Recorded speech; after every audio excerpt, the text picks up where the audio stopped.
Matt Lewis here. What's so cool about manufacturing is all over the state of Pennsylvania. For my next Manufacturing Minute Challenge, I wanted to share some great information about what's happening across the Keystone State.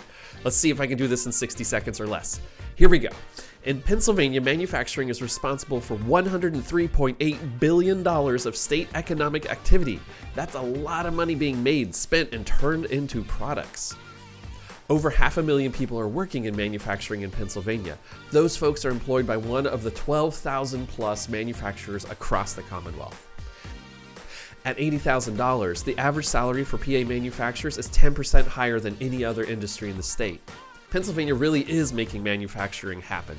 It's great to hear folks in your stories tell us how they love making something from nothing and seeing that product out in the world.